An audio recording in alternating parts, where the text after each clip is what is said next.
Career guidance চ্যানেলে আপনাদের স্বাগত জানাই।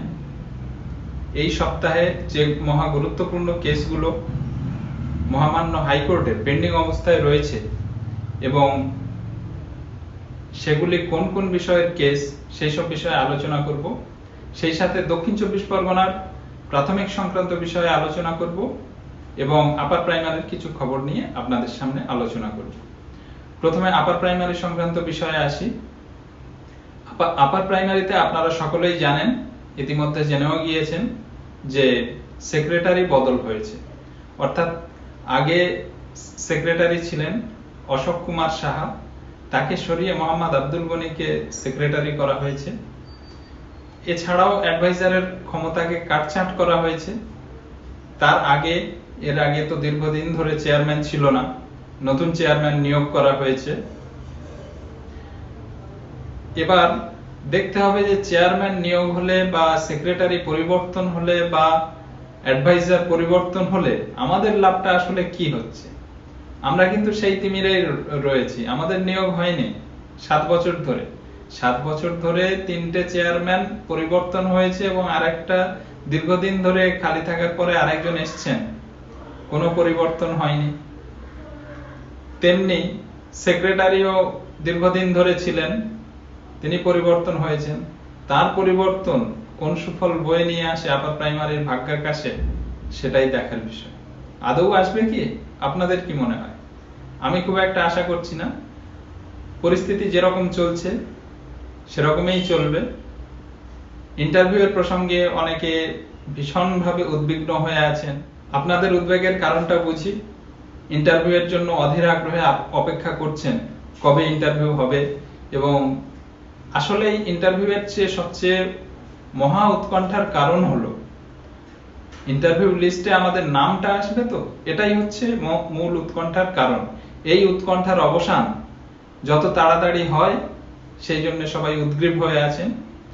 কিন্তু আপার প্রাইমারির ব্যাপারে কোনো খবর দেওয়ার আগে আমাদের অতীতের খবরগুলো জানতে হবে। অতীতে হাজার হাজার খবর ছড়িয়েছে, কিন্তু আলটিমেটলি লাভ কিছু হয়নি। সেজন্য আপার প্রাইমারি সম্পর্কে কোনো ভবিষ্যৎবাণী করা ভীষণ বোকামি বলে মনে হয়। তবুও বিভিন্ন রকম খবর পাওয়া যাচ্ছে। যেমন কোনো খবর যদি বিশ্বাস করা হয় তো জানুয়ারি মাস থেকে এতদিনে প্রায় 5 বার আমাদের ইন্টারভিউ হয়ে যাওয়ার কথা, কিন্তু খবর। সুতরাং আজকে ইন্টারভিউ নোটিশ আসার কথা, তো কতটা বিশ্বাসযোগ্য সেটা আপনারা জানেন। তেমনি আরো খবর আছে যে মার্চের শেষের দিকে, অর্থাৎ 27 তারিখের দিকে বা ওই রকম কোনো একটা সময়ে ইন্টারভিউয়ের নোটিশ আসতে পারে এবং এপ্রিল মাসের প্রথম সপ্তাহ থেকে ইন্টারভিউ শুরু হতে পারে। কিন্তু এটা শুধুমাত্র খবর। এরকম প্রচুর খবর ছড়িয়েছে। ইচ্ছাকৃত যে ছড়ানো হয় তা না, বিভিন্ন সূত্রে কেউ খবর পেয়ে ছড়ান। আমাদেরও বিশ্বাস করতে মন চায়, আমরা বিশ্বাস করি এবং শেষ পর্যন্ত হতাশার অন্ধকারে নিমজ্জিত। আপার প্রাইমারি নিয়োগ যেহেতু আদালতের নির্দেশে হচ্ছে, সেই হেতু আমাদের ঘাবড়াবার কোনো কারণ নেই। আদালত আমাদের একটা সময়সীমা বেঁধে দিয়েছে, খুবই লম্বা সময়। কিন্তু কি করব, যত দেরি হোক ওই লম্বা সময়ের মধ্যেই তো হবে। 10ই মের মধ্যে ইন্টারভিউ লিস্ট আসতে হবে এবং সেটা আরো আগে আসতে পারে, 5ই মের আগেও আসতে পারে ইন্টারভিউ লিস্ট। এবং ইন্টারভিউ লিস্ট আসার পরে ইন্টারভিউ প্যানেল এবং সবকিছু কমপ্লিট করতে এবং ইন্টিমেশন লেটার দিতে 2 মাসের মধ্যে সবকিছু শেষ করতে হবে, এটা আদালতের নির্দেশ। সুতরাং মার্চ মাস তো আমরা এসেই পড়লাম, মাঝামাঝি চলে আসলাম। এরপরে এপ্রিল পুরো মাসটা ভোট চলবে। ভোটের মধ্যে ইন্টারভিউ হলে ভালো, না হলে মে মাসে হবে, কি আছে, 1 মাস এদিক ওদিক হবে। এই হলো আপার প্রাইমারি সম্পর্কিত যে কথা বলার, এটা ঠিক খবর না, এটা একটা আলোচনা বলতে পারেন। এরপরে আসছি দক্ষিণ চব্বিশ পরগনার প্রাথমিক শিক্ষক নিয়োগ, যেটা 2009 সালের পেন্ডিং শিক্ষক নিয়োগ প্রসঙ্গে কিছু কথা বলবো, 2-4টে কথা। প্রথম কথা হলো দক্ষিণ চব্বিশ পরগনার 2009 সালের প্যানেল এখনো প্রকাশিত হয়নি, যেটা মালদা ও উত্তর চব্বিশ পরগনার সাথে হয়েছিল। কেন প্রকাশিত হয়নি? একসাথে কেস হয়েছিল, কিন্তু জহর মল্লিক নামে একজন ডিএলএডদের অগ্রাধিকার চেয়ে আলাদা কেস করেন। তার শুনানি দীপঙ্কর দত্তের এজলাসে হয় সে 2014 সালের ঘটনা। এরপরে 2018 সালে দক্ষিণ চব্বিশ পরগনার প্রার্থীরা অনেক লড়াই করে, সংগঠন করে। এরপরে কেসটাকে 2018 সালের দিকে আবার হাইকোর্টে দক্ষিণ চব্বিশ পরগনার 2009 সালের ম্যাটারটা নিয়ে আসা হয়। প্রধান বিচারপতির আন্ডারে ব্যাপারটা চলে গিয়েছিল এবং ব্যাপারটা অ্যাসাইন ম্যাটারও হয়েছিল, কিন্তু সেই সময় প্রধান বিচারপতি পরিবর্তন হয় এবং তারপরে কোনো কারণবশত অ্যাসাইন ম্যাটার হওয়ার পরেও সেই কেসটা নিশ্চল অবস্থায় থাকে। পুরনো কেসের কথা বলছি, নতুন কেসের মধ্যে রাজর্ষি ভট্টাচার্যের বেঞ্চে হয়েছে আগামী 15 তারিখে নতুন কেসের হিয়ারিং হবে।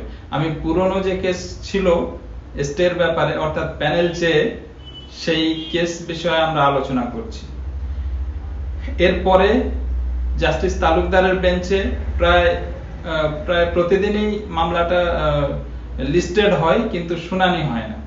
গতকাল এই মামলার শুনানি হয়েছিল এবং আগামীকাল অর্থাৎ 11 তারিখে এই মামলার শুনানি আছে। মামলাটি ফিক্সড অবস্থায় আছে, অর্থাৎ শুনানি হবেই। ওই দিন দক্ষিণ চব্বিশ পরগনার প্রাইমারি প্রার্থীদের জন্য একটা গুরুত্বপূর্ণ দিন। ওই দিনেই অনেক কিছু নির্ধারিত হতে পারে ডিভিশন বেঞ্চে, জাস্টিস তালুকদারের বেঞ্চে। তো 11 তারিখে দক্ষিণ চব্বিশ পরগনার প্রাথমিক পরীক্ষার্থীদের জন্য একটা বিশাল গুরুত্বপূর্ণ দিন। ওই দিনের আপডেট নিয়ে আমি অবশ্যই আপনাদের সাথে থাকব। এই মুহূর্তে আর কি কি কেস আছে দেখে নিই। আজ 10 তারিখ, আপনাদের সবার হয়তো মনে আছে 10 তারিখে প্রাইমারিতে 16,500 নিয়োগে ডিএলএড দের অগ্রাধিকার চেয়ে একটা কেস হয়েছিল। আপনারা আমার আগের ভিডিও দেখলে জেনে যাবেন। তাতে বলেছিলাম 10 তারিখে পরবর্তী শুনানি ফিক্সড করা হয়েছিল। তো আজ সেই 10 তারিখ। আজ ডিএলএড ম্যাটারটা উঠবে, অর্থাৎ ডিএলএড রা অগ্রাধিকার পাবে কিনা সেই সম্পর্কে সম্ভবত শেষ শুনানি আজ। কি হবে না হবে আর কয়েকটা ঘন্টা অপেক্ষা করলেই আপনারা জানতে পারবেন। আপনাদের সম্পূর্ণ ডিটেইলস সবচেয়ে নির্ভরযোগ্য বিশ্বস্ত খবর দেব। এছাড়া আগামী পরশুদিন অর্থাৎ 12 তারিখে আছে আপার প্রাইমারির প্যারা টিচার সংক্রান্ত মামলা। এই প্যারা টিচার মামলার বর্তমান অবস্থা কি পর্যায়ে আছে সেটা আপনাদের জানিয়েছি। আপনারা জানেন যে রাজ্য বরাবরের মতো অনুপস্থিত থেকেছে এবং বিচারপতি ভীষণ ক্ষুব্ধ হয়েছেন। তিনি শেষ ওয়ার্নিং বা লাস্ট আলটিমেটাম দিয়েছেন। এরপরে যদি আগামী পরশুদিন অর্থাৎ 12 তারিখে যদি রাজ্যের পক্ষে অ্যাডভোকেট জেনারেল অনুপস্থিত থাকেন বা রাজ্যের পক্ষ থেকে যদি সাবমিশন না দেওয়া হয়, তাহলে রাজ্যের বক্তব্য না শুনে ওই দিনই কেসটা ডিসপোজ করা হবে কোনো একটা রায় দিয়ে। আর যদি রাজ্যের পক্ষে কেউ থাকেন বা তিনি কতদিন টানবেন সেটা তার বিষয় এবং কি পরিস্থিতি বেরিয়ে আসে। তবে বেশি দিন টানতে পারবেন না। যেটুকু খবর 2, 3 বা 4টে হিয়ারিং লাগতে পারে বা ওই দিনই শেষ হয়ে যেতে পারে। 12 তারিখে যদি রাজ্য থাকে তাহলে রায় আসবে না, যদি রাজ্য না থাকে তাহলে রায় আসবে। সুতরাং আপনারা প্রে করুন যে কোনটা হলে ভালো হয়, আপনারাই ঠিক করুন এবং সেই মতো প্রে করুন। এই সপ্তাহের গুরুত্বপূর্ণ 3 দিনের 3টে শুনানি আপনাদের সামনে আছে। আর ডিভিশন বেঞ্চে প্রশ্নমূল মামলার খবর এখনো পর্যন্ত আমি পাইনি, সংগ্রহ করার চেষ্টা করছি। ওটা কোনো বড় বিষয় না, কেস উঠলেই খবর পেয়ে যাব, সেটা চিন্তার কোনো কারণ নেই। আর প্রাইমারিতে যারা আছেন তাদের বলবো যে বেশি চিন্তা করবেন না। আপনারা যারা ইনক্লুড আছেন, আজ না হোক কাল আপনাদের কাউন্সেলিং নোটিশ আসবে, এটা নিয়ে চিন্তার কিছু নেই, আপনাদের নিয়োগ হবেই। এই ছিল আজকের আলোচনা। তো আপনারা ভালো থাকবেন, ধন্যবাদ।